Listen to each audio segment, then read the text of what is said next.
Hey, welcome back to the Urban Monk. I'm back in town. Happy New Year. It's exciting. 2017 is going to be exciting. We have a lot of great content planned for you.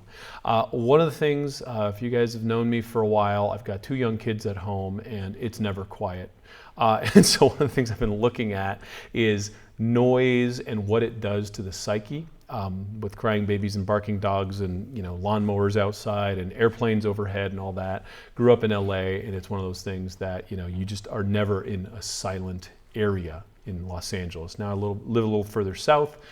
Sundays are pretty quiet. So what I did is I started looking at solutions, and I came across Dan Mabe. He's doing some very interesting work with noise pollution. And I said, hey, come on in. Let's talk about this. Let's talk about what it does to us as humans and how it kind of reverberates through our souls and what we could do to maybe mitigate some of the noise in our life. So, hey, welcome to the studio. Thank you, Pedro. I'm really happy to be here. This is great. I love having real people in here. We do so much Skype-y stuff, so it's nice to see a human. Yeah, no, I'm glad. We're just up north in San Fernando Valley, Woodland Hills, and I actually had some business here in Lake Forest today. I'm a certified repair technician for electric lawn and garden equipment, and I actually did a repair before I came here, so it worked out great, but we would have came in nonetheless. We love Orange County. It's great down here. And so one of the things that I have just gotten accustomed to, and it's a sad state of affairs because urban people are just used to this, is there's the sirens, there's the helicopters, there's the planes, the dog, all of it. And so you take it for granted, you start to block it out, but at the end of the day, it's still stimulus to your nervous system, and it starts to kind of wear on you. And most people don't even know what silence is anymore. For me, I'll go into the high Sierras, spend 3-4 days hiking in, find some meadow, and just hear the wind. And I'll forget how much I missed that. So. Yeah, trips to the desert. When I go up north to my dad's ranch in Wellington, Nevada, just silence. And then my wife Esther and I, we drive back down 395 and then hit the 14, the 5, and then there's the 405. And then we're right back into it. And it's definitely an effect on your psyche, physically speaking, and it puts you in that flight or fight response, if you will. Mm-hmm. I've actually said, I've spent a considerable amount of time up in that back country, and it's almost like you cross through this envelope where all of a sudden the collective minds of millions of people are reverberating and buzzing, and you can feel them before you hear them, and then you're in it, and it's just it's like a boiling pot of water, and the molecules are people, right? It's just blah, blah, blah. And so you had a problem with this. You decided to look into solutions. Tell me a little bit about how you got into this. Well, I'm going to give you a quick story. It goes all the way back to my childhood.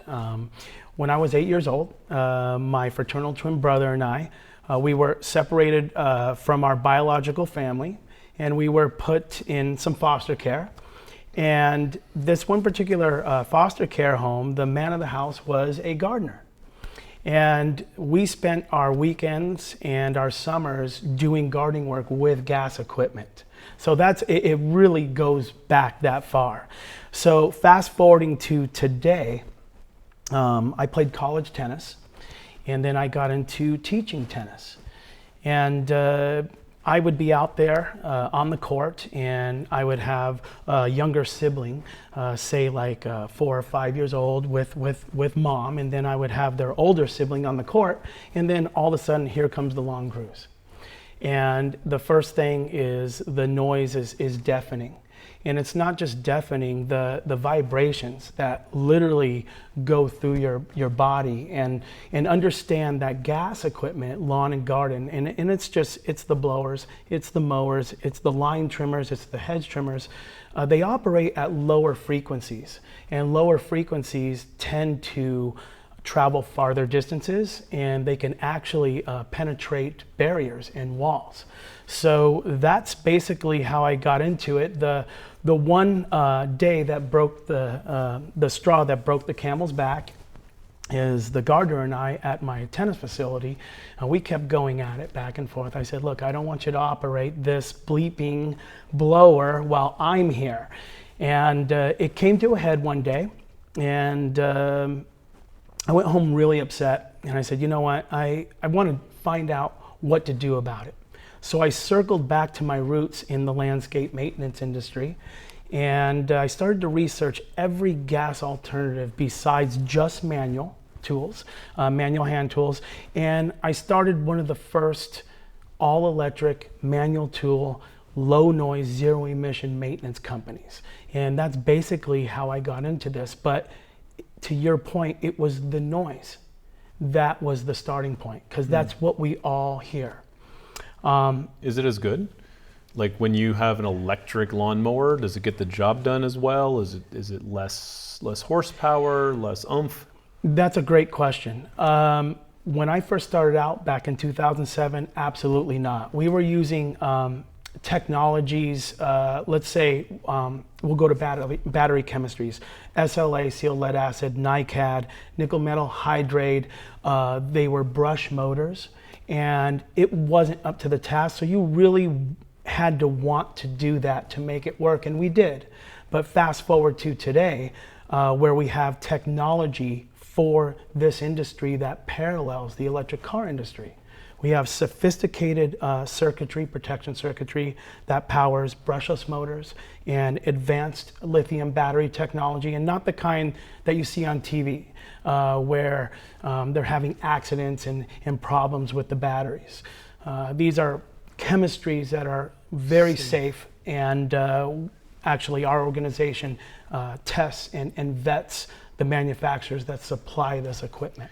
You know what's funny is late junior high, early high school, I guess my dad's progressive. He got us an electric lawnmower, and one of my chores was to get out there and do it. And it's one of my early tests of mindfulness, because I had to remember not to run over that frickin' cord. And I'm pushing this thing thinking about girls and cars, and I'm just like, oh, right? Like, it made me have to focus. I love that story, because when I started this company, we were using corded equipment back in 2007, 08. I wish I would have started that company today, because the technology, as we'll get into a little bit later, is just phenomenal. But I remember running over a cord, and then when we would do houses with pools, I'm like, hey, get that cord out of the pool. That's a problem. So yeah, but I'm really happy that your dad had the wisdom to buy you that. And I was just, I was speaking with one of your staff members, and we were talking about mowing the lawn as a kid.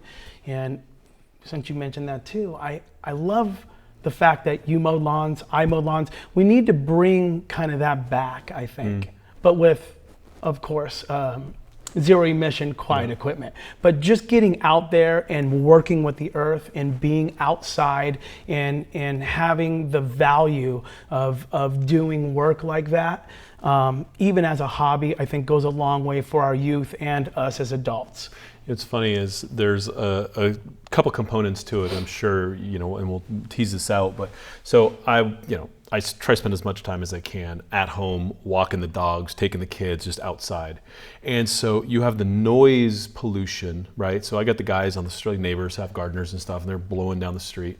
And then you also have the toxic fumes. Like we take off our shoes, we go in the house, we eat organic, we do all this crap, and you go walk by someone that just gasses you with like petroleum, and all sorts of nasty stuff, and you're like, great, thanks for the cancer, right? And so like we have this thing down the street. Whenever I walk by, I have like this understanding with the neighbors, gardeners and stuff. They just kind of like stop for a second. I'm like, my kids don't need that shit, right? And so we have this tacit understanding that they're very respectful. As like, I walk by with the kids, and I think to myself, I'm like, this is someone's dad. Like, he's huffing this paint all day. He's taking these toxic fumes, and so there's got to be a better way. And that's also why I'm really excited about this. It's like there are technologies that work. It's great that you mentioned that, because again, noise was the primary reason, but working in this industry from a young kid and then circling back to it, and really understanding all the full spectrum of impacts that underlies this industry. And they really, no one has been wanting to touch it with a 100-foot pole. But when you look at it as a whole, what comes out of those tailpipes? Benzene, formaldehyde, NOx emissions, carbon monoxide. It's for the worker that works with it 6-8 hours a day, and they're inches from the tailpipe. Wow. No one really, we can see that 85% of the grounds maintenance workforce, anecdotally speaking, does not wear proper ear protection, eye protection, or respiratory. And then, you have other things like solid waste, toxic waste creation. These are things that we learned when we shadowed 10 gardening crews for a period of 6 months. We were able to track how many oil bottles that they created from maintaining their gas engines. We witnessed parking lot tune-ups where they would do tune-ups in the parking lot, save money, save time.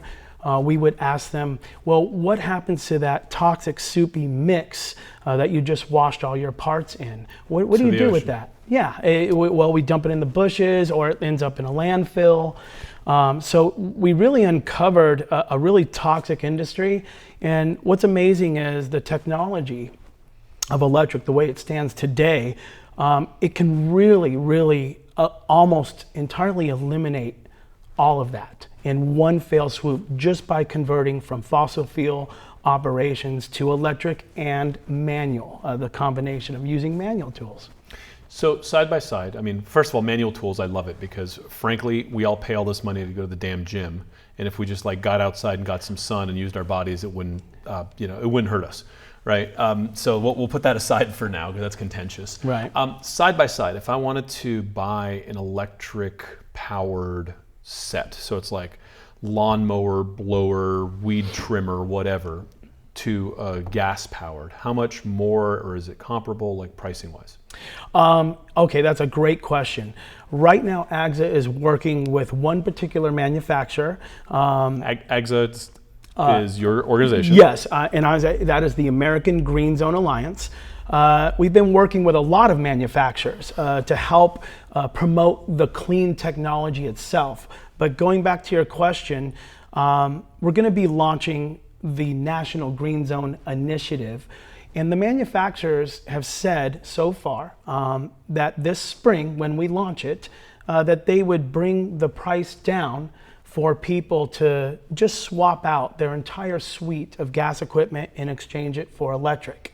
I would say for homeowner versions, you're going to pay possibly 20 to 25% more, but you're up front. Then cost of gasoline, oil, and maintenance. Correct. versus kilowatt hours. So basically, the cost of refueling your gas versus recharging the electric, and then we have found that electric, both residential and commercial, it's 1/130th the maintenance frequency, if there's any maintenance at all. I mean, we have some blowers that we set up in our very first green zone, commercial green zone at Malibu Country Mart. 4 years later, almost no issues whatsoever. Still run. So we think that in about 2 years' time, both residential and commercial, you're going to recoup your money, and then after that, you're going to be what we call in the gravy. Okay, 2 years isn't very much. If you hate the noise pollution, it's well worth it. And then, I personally, I'm never home and so we have a gardener that comes. I would gladly pay a little bit more to have that thing the Saturday mornings when I'm home not rattle my windows and wake me up. You know what I'm saying? So if and I'm saying this to the world at large, if there are gardening companies that offer this type of service, I would gladly pay a premium to help them refinance their equipment, and eventually everyone's going to have to go that way. So we just have to nudge it. That is such a delight to hear from someone because, again, the return on investment isn't just the monetary expenditure. It's an investment in the workers. It's an investment in our community, our quality of life. Mm-hmm. A couple months ago, actually how I ended up on this show, I did a symposium on Long Island, New York. We are currently doing an AGSA certification project for the city of Southampton. They're going to green zone the East Quag Park. And I met a gentleman, and I'd like to mention his name, Ted Reuter from Noise Free America. And we were also there with Jamie Banks of Quiet Communities and an organization called Huntington Calm. So you can see all of them have this noise at the top of their, and you keep going back to it as well. So yeah, the investment in peace and quiet, I really feel that you can't put a price on that. Well, people don't even know about it, right? Because I have, it's funny, my parents are very different. My father loves peace and quiet. Unless you talk to him, he's not talking back. He's just a chill dude. My mom grew up in a house with like 7 siblings, and like when she's in a house and it's quiet, she turns on the TV or the radio to like fill the noise. And it's a sensibility for me where I'm like, wow, this is chaos. This is too noisy. Like why are you doing this? And so certain people are so accustomed to the noise that they need the noise, and so they can't relax into the silence. And so that's a big thing with humanity, is we've gotten to the point where we can't get out of the noise because the silence almost scares us. And to me, that's a problem. You're giving me the chills right now. I personally have issues and challenges with that. With too much noise? It's so noisy, but then when I finally, like I said, when I can escape to a place of peace and quiet, up in the mountains, out in the desert, I still hear a gas leaf blower winding in my head. I'll lay down at night and I'll hear it all day long, and it just replays and replays and replays. And it is very challenging to embrace and enjoy the silence when it's there for you. So, but I will say, when we set up these green zones, and green zones are dedicated areas that are maintained only with manual tools and electric alternatives. There is no gas allowed to that party. An example of our biggest green zone conquest, as if you will, South Pasadena, the city of. The city of South Pasadena, yes, is a green zone. It's the entire city is a green zone. But let me explain. Every single city property is mandated electric, no gas. Residential or okay, so no, just the city municipal property. Yes, but it's over 40 serviceable properties, 40 serviceable acres. I'm sorry, and I like the approach that they took. They didn't pass an ordinance and say you can't do this, you can't do that. AGSA is in favor of bans and ordinances when first a city is willing to set the example and provide adequate resources to make that transition. That's what works best. Right now, we have a lot of emails coming in from South Pasadena residents, 5 this month, asking, back to your point, is there a clean air gardener or a low noise gardener available to come and do my house? Because they can see what's going on. So we can see that what the city has done, now the residents are starting to follow suit, and they see the value in it. That's also a big reason. I mean, progressive cities usually end up being on the cutting edge of these things, because once you set a policy, you start to mandate that policy, things start to happen. So the progressive kind of open-minded people in South Pasadena have now created an opportunity for the people of Pasadena to see a better way. And I think that's where it's a good use of municipal authority, power, whatever. And so my question is, are there people? I would love to find one of these guys today. I will personally, if you're in my neighborhood, I'll invest in the equipment to swap it out to make that the case in my neighborhood. It's so much better. I need to see if we did have one Orange County operator, and I'm going to call him today. It's been such a long time. I actually, he had a very generic name. It didn't even have a connotation to clean air and quiet. And I always wondered why. But I'm going to circle back today and try to find him. And if I do, of course, I'm going to connect you guys. But there are several on our site. And in fact, we are putting the finishing touches on our commercial certification for independent operators. Right now we have a municipal certification, and we're going to be adding the residential and this commercial certification that will allow these 1 and 2 man crews to go out, and we can help them market their business and get them a client base to allow them to be in existence and have a reason to be in existence and compete against the gas counterparts. So they have to be somewhat more competitive because they have a higher cost structure at first, cost basis at first, basically, that's it. After a while, they'll recoup their money. I mean, but I would play this, right? Like if I were to, and this is not my line of work, but if I were to start a landscape company, and I have a couple people in my Urban Monk Academy who own landscape companies, so pay attention, Christy, is I would have them wear shirts that had kind of branded thing, noise-free, pollution-free, and have it be a spectacle in the community so people come up and ask and have them give a pamphlet about this stuff so that it educates the community and spreads. And it seems like such a no-brainer to do it that way. And we really are trying to help companies like that. Absolutely. I would say even as far back as 4 years, the equipment was at a point where, okay, can I dive in? Am I going to recoup my money? And I'm speaking about a person who does this and makes their living this way. Mm-hmm. Because once they invest in that equipment, that's it. They rely on this to feed their families and to pay their bills, to pay their mortgage.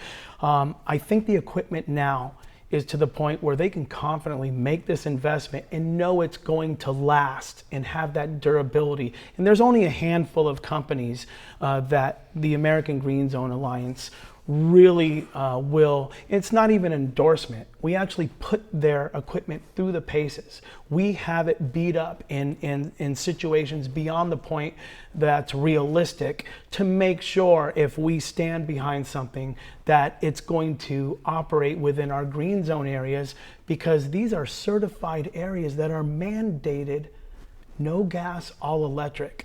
You have companies like Mean Green.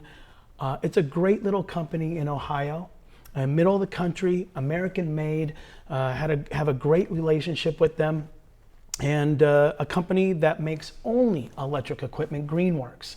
We noticed that the companies that are dedicated electric manufacturers versus the ones that are gas and electric, they've just given an electric offering to be part of the party just in case this thing goes and shifts so far towards the electric way, they're going to be in the conversation. So question, if I was telling you offline, I don't even have a lawn anymore because we grow food and we've, Southern California, we can't, there's no water. So we have an edible landscape, I've transformed it. But even the space that I had in my Southern California suburb, whatever, it's like 10 minutes at most. I'm sure any electric lawnmower can handle that. But if I'm a professional and I got 19 houses to hit today, is the battery going to handle it? How does someone professionally, do you have swap out batteries? How does it work if you need to be out there, kind of hoofing it all day? Absolutely. Well, there's 2 ways. There's equipment out there that literally on the lawnmowers, blade to grass, 7 to 8 hours. And this is how we've been able to achieve over 120 acres of mandated electric-only certified areas, AGSA certified areas. For the hand equipment, for example, they have backpack batteries now. Instead of wearing a gas motor on your back for the blower, you're going to wear a backpack that's a battery. It will power the suite of tools, the line trimmer, the blower, the hedge trimmer, even a pole chainsaw. The line trimmer on those backpack batteries, you can get up to 3.5, 4 hours on one charge, up to 6 hours on one charge for the hedge trimmer. So the capacity, the run times have arrived. Awesome. Yep. Awesome. What a great time to be alive. We're right in the midst of a revolution. I mean, Tesla's putting, wall batteries in people's houses and all that. And it's just, when you're in it, it's hard to see, but this is a renaissance. Finally, we've been waiting for the technology to be able to do this, to drive us around in our cars, to do everything. And I see this as being an obvious swap. So here's my question, and maybe this is kind of a little big brothery, but are there any impediments? Is there any pushback? Is there any sort of kind of political issue that comes around this that's stopping the flow? Let me answer this question carefully. I would say, in my experience, I am a little bewildered why this has not been embraced more by cities and groups and organizations who have the green mantra, especially when we basically try to give them the facts as they are. And I'm still kind of waiting, but instead of pointing the finger and saying, you're not doing this, you're doing other things, why not this? We just keep moving forward and setting the example. And it looks like we're finally starting to make some headway. But I would say that the lobby groups for outdoor power industry, if you want to call it big oil, whoever it is, understand that oil profits just from lawn and garden equipment in Southern California is over $120 million a year. And that is now these are numbers that we always are conservative on. When we know that the average mow, blow, and go gardener 2-man crew uses nearly 400 gallons a year. Just in LA County alone, there's an estimated 40,000 operations. So when you do the math, I mean, it's just astronomical. So there are powers that be that are definitely resistant to this change. There is no doubt about it in my mind. Do you know the national number, or has anyone done that? Yes, for lawn and garden, not including diesel, every year we use 1.2 billion gallons of gas we burn through for this industry. Times $2 a gallon on average? That's a great question. I would say if we look at gas and we go back to we go on a 6-year scale and we average that out, I would say at $3.50 approximately. Nationwide, or? Well, that's more California. You're right. Yeah. We're going to have to go probably around in the 290s nationwide. Yeah. So we're talking north of $3 billion, close to $3.5 billion in revenue. Yes. Yeah.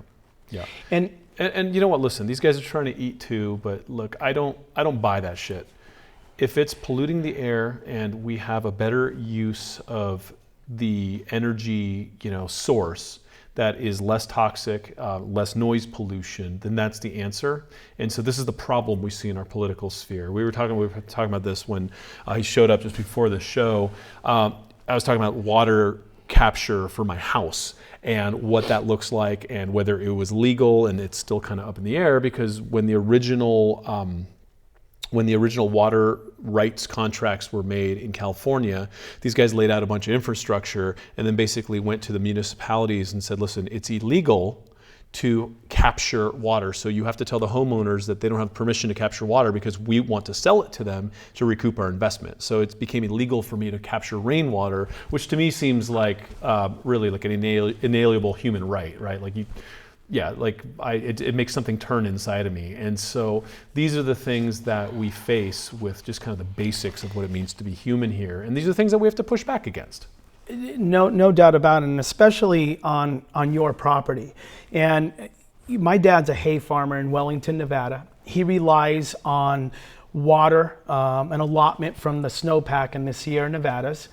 And if you were to tell, and it just, when you go and tell a farmer, hey, you can't use water to grow food, it just becomes really contentious.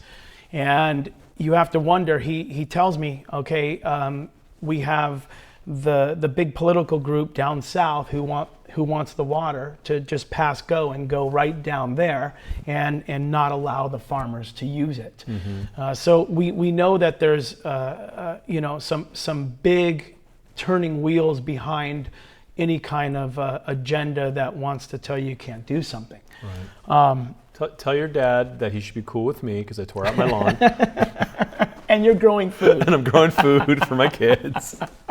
That's a big problem, right? Southern California steals water from Northern California, and this is, Correct. these are the wars of the future, by the way. Yes. And they are. And I've been privy, because speaking about water, by the way, we have worked with 3 different companies. Evergreen, they are an all-electric company, commercial. In fact, we did a green zone at the Torrance American baseball fields. It's the very first sports complex that's an AGSA certified sport complex. This company's great. They're using organic fertilizers on the grass where the kids are playing ball. And we've also done a lot of biochar installation with them. If you're going to have the turf, Pedram, we might as well do it as sustainable as possible. Sure. And what we've been able to do is develop a installation methodology that is saving anywhere from 20 to 40% on turf watering. And this biochar, you get it underneath the roots, and it retains the water, and it sequesters chemicals. And it's just a really great thing. And we spoke about the bigger green spaces for our communities. It makes more sense to have grass in those situations.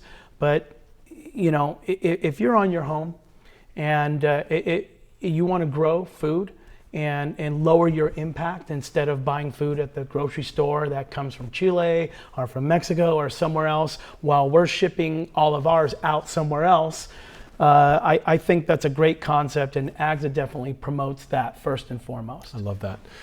There's a lot there. First of all, before I drop this thought, give me a list of the companies that you guys like. We'll link to the AGSA website. But if you're an investor, if you are investing in whatever your 401k goes to and all this stuff, you should look at where that money goes, because a lot of it will go to ExxonMobil, a lot of it will go to some of these big companies that aren't doing the right thing.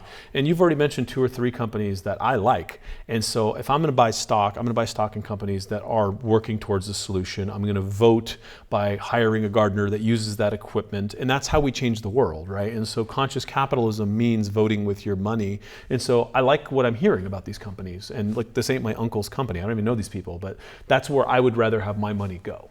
Absolutely. I would say on the local level, Evergreen, as I mentioned, if you go to www.agza.net, you will see a list of AGZA. Yeah, AGZA. You will see a list of gardeners that have dedicated their efforts to going all electric for lower noise and to be a service of the community.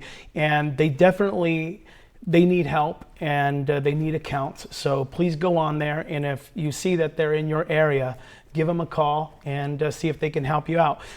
Just one in Chino Hills, Green Gardening Service. It's owned by Eddie Peralta. He's a veteran, and he's also a police officer. And he saw the wisdom in going this way. This is a company that's on the rise. They're out in Chino Hills. And then as far as manufacturers go, Mean Green, as I mentioned, Mean Green Mowers out of Ohio, Greenworks out of North Carolina, and then in America, it's great. So those are some of the ones that just are off the top of my head, but I would say go to the site and go through it, and we would have a list for everybody to go through line by line. I love it. I love it. Noise is a big deal. Air pollution is a big deal. And the ability to transfer some of this revenue to an emerging electric power industry. We did a lot of interviews for my next movie called Prosperity about this. There's a lot of energy around the organic movement, and it started in some mom and pop hippie shops in the 60s, and it started to take hold. But it was the people, the early adopters, that were willing to pay that extra 20% and probably higher at that point margin to get the good stuff, get the right stuff, make it work. That now has Whole Foods being a multi-billion-dollar company, employing 88,000 people and really investing in all this info. It's created an entire industry. And so for us, if we want to see this be a future, we have to vote with our dollars and make that a reality. Yeah, absolutely. And I really appreciate you pointing that out, because it's going to take the people who hire the gardeners if they're willing to pay 10% more.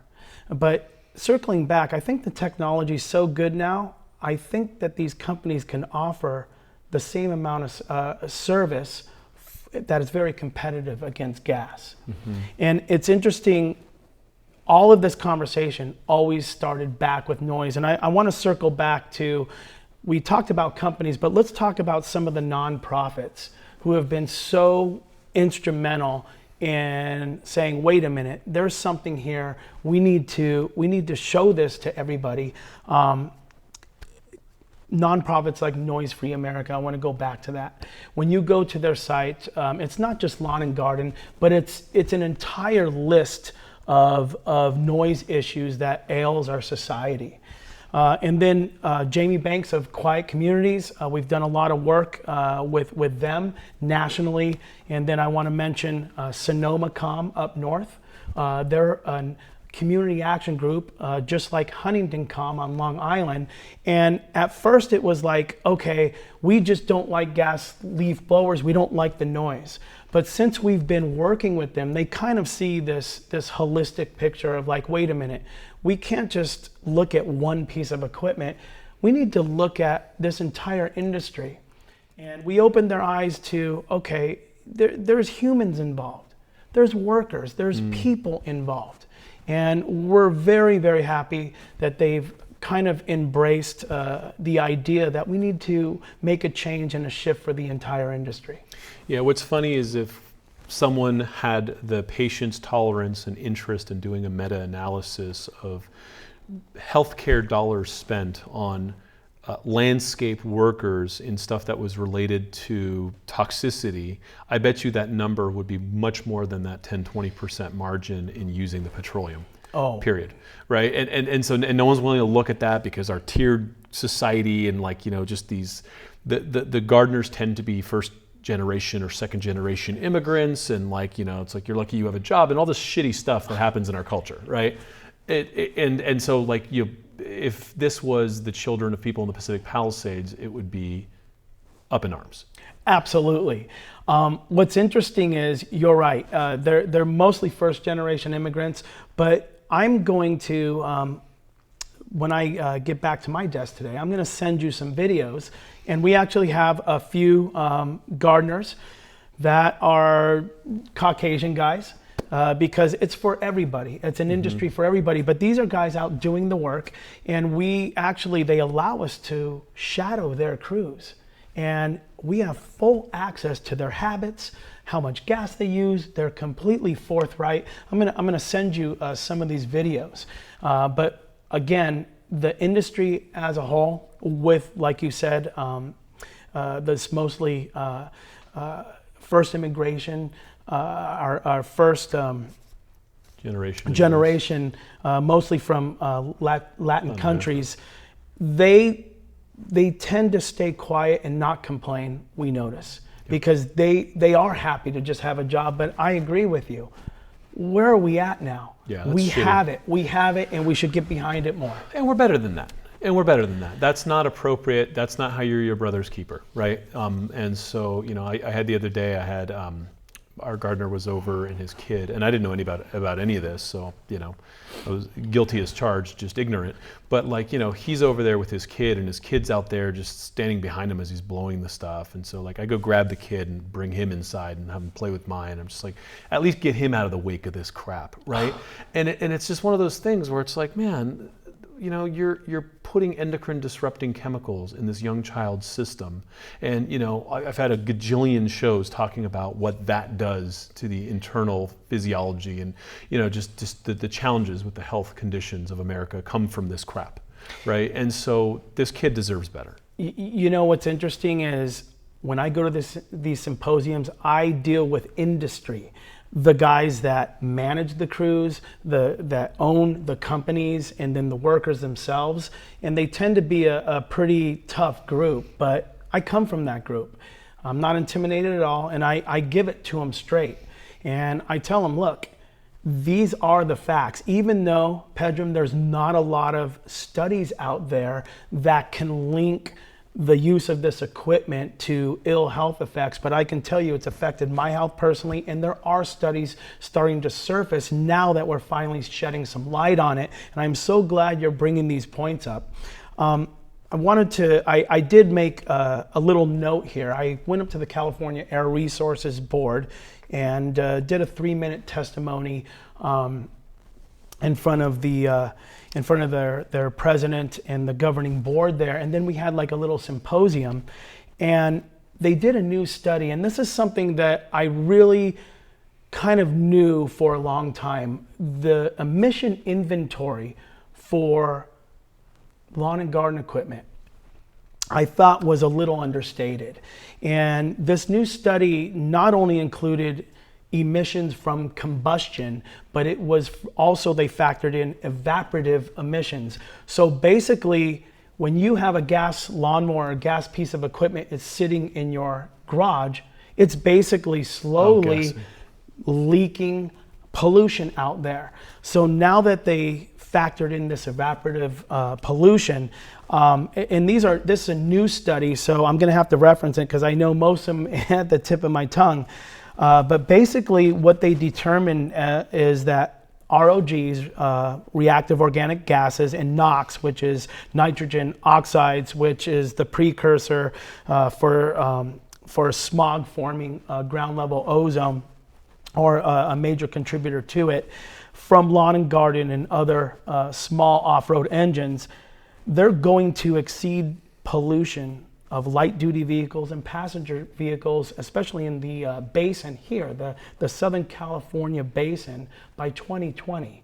That's in 3 years. So it's pretty crazy. It's pretty crazy. And it's a testament, it really is a testament to their work to really clean up the vehicle industry. Mm-hmm. But now, this unregulated other industry. Thank you, and you just said it. It's unregulated. Yep. And it was great that they recognized it, and it's great that they said in principle, hey, we understand it. We finally recognize it. The California Air Resources Board, we're so grateful to them, and we're actually very excited because we've been having a lot of discussions with them of how to scale this. I do want to mention this. For the average homeowner, you said, how much is it going to cost to replace all my gas equipment with electric? So if we can get past the cost, which we should be able to, it's basically plug and play. But when you are asking an entire grounds maintenance workforce of probably over 100,000 workers in California alone to just say, all right, we're going to use electric now.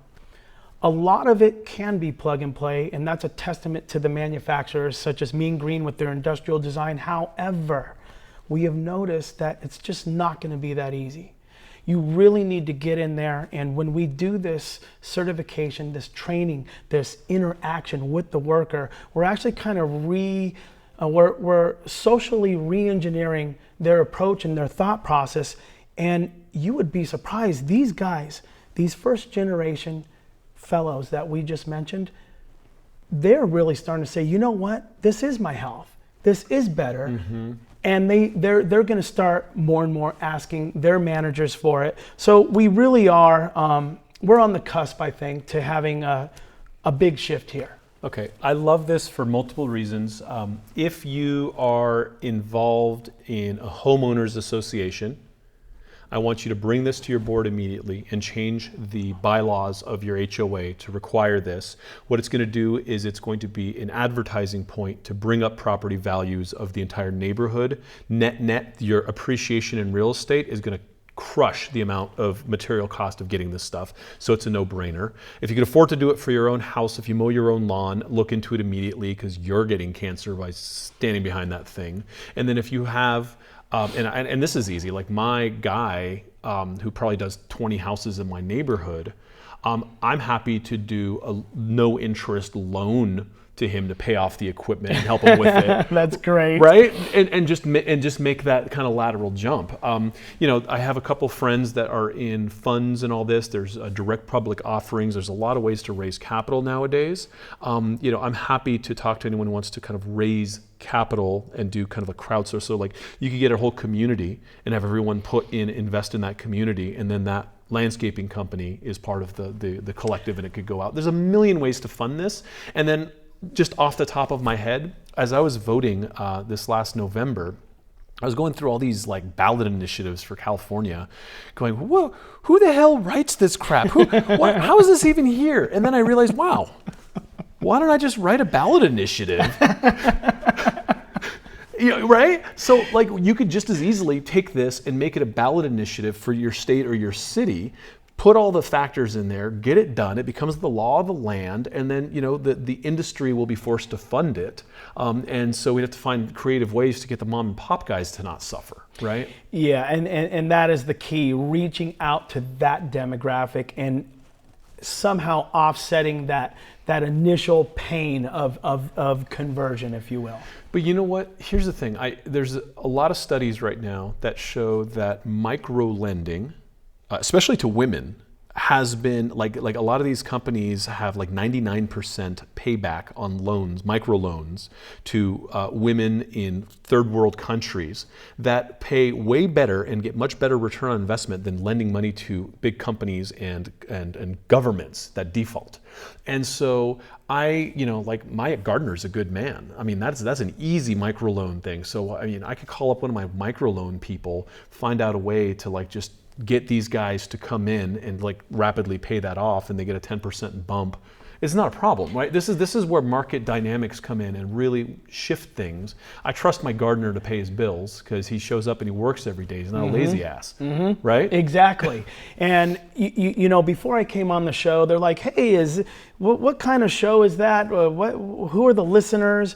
And I am so glad I came on the show because, again, I'm learning things just when I came in to the studio here. I learned a lot of great things just watching other podcasts, and it's so refreshing to hear these ideas that some of them we're out there doing this work and we just haven't been able to think of these angles. So thank you so much for pointing these out. I think a good way to kind of implement these microloans, if you would, I think that the gardener should have some skin in it. And my idea was always, let's offset the energy cost. They should buy the tool. And then the energy, that battery that represents, I would definitely like to, I brought in a prototype here today. Oh, look at and that thing. I definitely could explain this, but that battery itself represents 5-7 years of gas.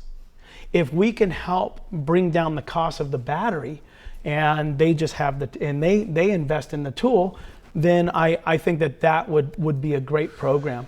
How much does this thing cost? So that is a prototype right there. This is so Back to the Future right now. Mean Green. Yeah. So what's interesting is, so I can get up and walk around short. Here, I'll just bring it around this Okay. way. There we go. We're using the... Thank you very much. Now, this prototype that you see down there, can we put the prototype up here? Where is it? It's right on the bottom there. Okay, Sean will grab it. So let me close this up. Okay. So that's an electric blower? So yeah, this is a prototype blower, but I'll go over to the battery. Now this is something that the workers wear on their back.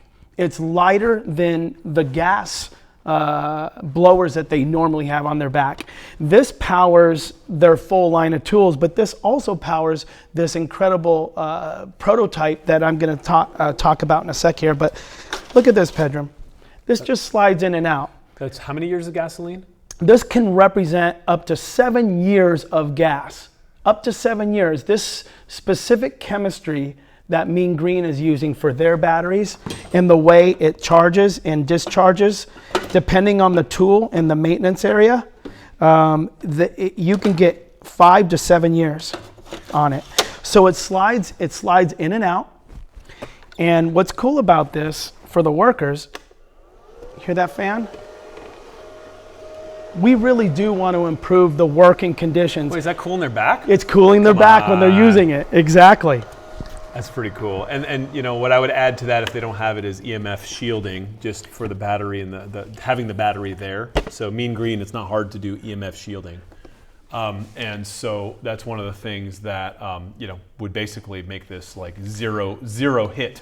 Exactly, right? exactly. Now this particular piece of equipment Can we plug here, this sucker in? Actually, we are gonna plug it in. I've always wanted to shoot an electric cannon. Okay, so let me go. Now this is, let me explain the technology really quick. Yep. Thank you. Alari Technologies, an aerospace company. Brilliant minds. They started a little startup. They were all engineers for AeroVironment. And we asked them, can you make us something special? There's wireless technology. Basically, there's an app on my laptop where I can control and change the functions of the blower. And let's just say I am a ground manager at a university, and I have 5 of these. From my app on a phone or on the computer, I can control the functions of the blower so it can operate more efficiently, because if you get to the users, they want to go full blast, you can actually calibrate it to your specific setting. Throttle back. Yes, throttle back. And I'll just go ahead and you can, we'll hold it right there. Does this need to be on? Nope. So I'm just gonna see if we can blow Sean over here. Okay. Yeah! Oh, that's great! Oh, that's so fun. Well, so he has hair so you can see it go back. Yeah, exactly. You and I, not so much. Much. Now this boasts. By the way, that was like at least 12 feet. Yeah. This will boast 500 CFM, cubic feet per minute. It has great spread, good air volume, and it's about 105 miles an hour out of the nozzle. They have found the sweet spot between miles per hour out of the nozzle and CFM. It's more than adequate, rivals a gas blower, and it's doesn't go above 58 dB during operation. Decibels. Yeah, decibels. And a normal blower is? They can go all the way up into the 90s. And they claim they have some backpack models that are around in the 70s or below. But you know, we have yet to really go out there with our sound meters and validate that. Yeah. So I thought this would be a fun thing to bring in. The technology, one last thing, I did tell Carb, listen, we have this technology, you can use it, and then you can actually print out what the software in there will do is it will show all of the reductions of all the specific pollutions that come from gas. So when you replace a gas unit, it will tell you how much emission sequestration or prevention you've done, and we would like them to promote this technology in manufacturing so end users can use it. If they reach a benchmark of zero emission operation through the year, they should be rewarded. They should be rewarded with a tax credit, if you will. I love that. So we feel that promoting technologies from aerospace companies like this that could, you know, scale in larger productions for all equipment and incentivize, you know, getting off the fossil fuels. That's one thing I definitely wanted to show you, Pedro. So this is a prototype. This is a prototype. How can someone get something comparable to this? I mean, obviously this is not for commercial sale yet. No, but if you go to agza.net, we have our preferred manufacturers, and the ones that we have listed there are the ones that are legitimate commercial companies that have proven their products in our mandated green zones. And Steel has made a backpack unit that does quite well. Like I had mentioned, Greenworks and then Mean Green. We've only identified 3 commercial capable companies that make something worthy, but we hope to be adding a few more to that list in 2017 that we've been researching and speaking with. I love it. Dan, you're a good man. I'm so happy to be able to support this. Give the website again. www.agza.net. .net. If you're watching this, you understand the promise of this type of technology now. Vote with your dollars, invest in this. You know, you want to see a better world, you want to see a better future. Are you a part of that or not? Are you waiting for someone else to do it, or are you going to do it in your life, your community, your neighborhood? I'm in. I'm going to find a way to get this in my community immediately, even if I have to buy a whole set and make them use it for my neighborhood. Well, I know there's a gardener down here. Like I said, I'm going to go home. I'm going to look him up, and I'm going to say, you need to call Pedram. Call this dude. Yeah, I love it. Man, thank you so much. Thank you. Thank you. Thank you very much. Tell me what you think. If you have any suggestions, you have any bright ideas of how he can scale this and take this out to the masses. If you're just interested, just hit us in the comments, hit us in the threads. I'm in love with this. This is right in line with our conscious capital movement, and this is the future. You're looking at it. Now be a part of it. I'll see you next time.